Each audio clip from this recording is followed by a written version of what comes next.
So hi guys, today we'll be reacting to Lucky by Horizon. So this is my first time reacting to music video. By the way, music video yung reaction natin, okay?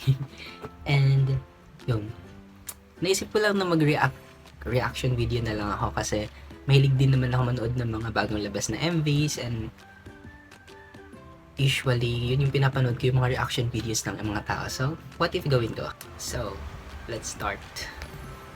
Wait lang, kinakabahan ako, kakalabas lang niya. Wait lang ah. Ang dami na nag-react pero 6 hours ago. By the way, I'm a fan of Horizon since Dreammaker, and my bias is Kyler and bias wrecker Raster. Okay, let's start.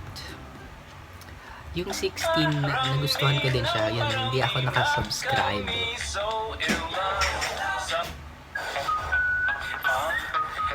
You know what it is. Wait lang. Kaka-ads pa lang yun agad. Wait lang. Ulit. Oh, Kyler. They're good at denim, no? They look so good at denim. You know what it is.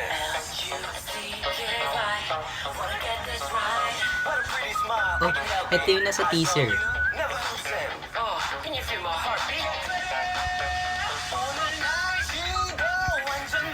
Parang may pagka BTS vibe na sila na. Jagun. Winston with the blonde hair. Bagong buhok. Falling in love.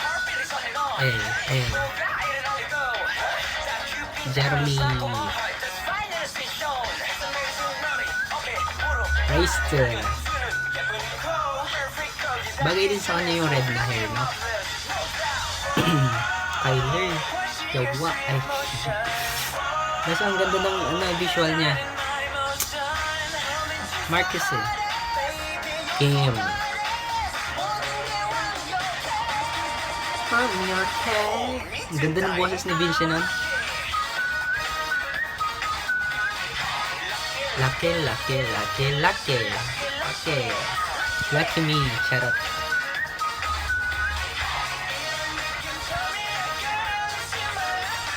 Hindi ko masyado na-enjoy yung MV nila kasi nag-react ako, pero ito yung raw na react ko sa music video. Ayun, nakikita nyo, napapasmile lang ako.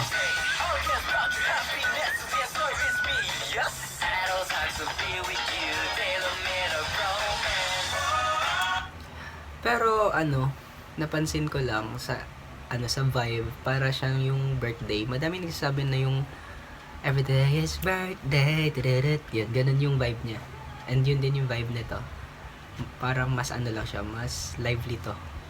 Para sa mga lively, basta mas gusto ko to.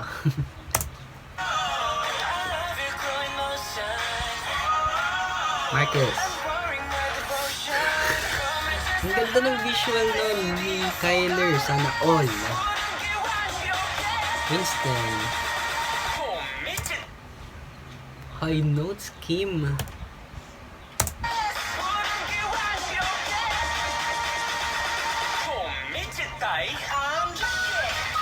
Hey. Center Winston. Lucky. Ah! Yung nasa TikTok account nila, yun pala ata yung bridge. Yung H. Oh, RI7 on. Lucky. X. Turn. Lucky 7 on. Lucky.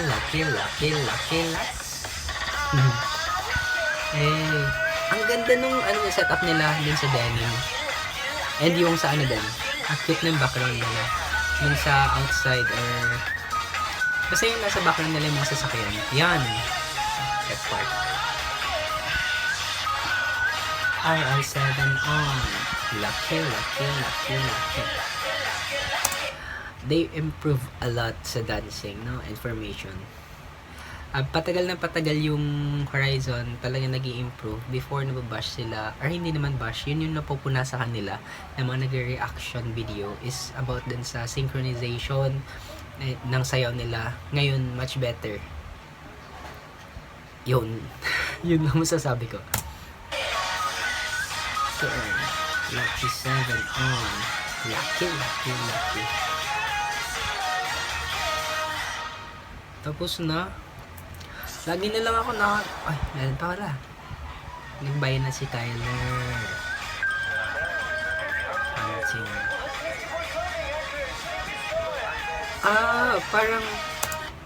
Parang yung story ng Lucky. Hindi ko kasi masyado naiintindihan yung yung lyrics kasi Hangul. Pero parang naiintindihan ko since start, parang meron silang fan, tawag doon, yung nasa Zoom sila or may fan meet, ganun, na online. Tapos at the end, they were so lucky for the anchors. Parang ganun yung pagka-interpret ko. They were lucky for the anchors and nag-enter dun sa fan meeting. Parang ganun online. Tama ba? Comment nyo na lang. Parang gusto kong ulitin, pero mamaya na lang. And that's my raw reaction. And masasabi ko lang is, okay, dito na tayo magkakatalo. Yung music-wise, hindi naman ako perfect sa music sa musicality. Pero,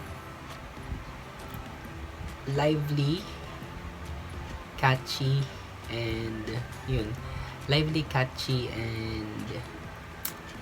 refreshing. Ganun yung masasabi ko sa musicality ng MV nila and bagong release na song. Di ko masasabing maganda siya dun sa 16 kasi hindi ko mga masyado napanood kasi nagre-react ako. Hindi ko siya ginanito kasi hindi naman ako professional na yung nakikita yung napupuna.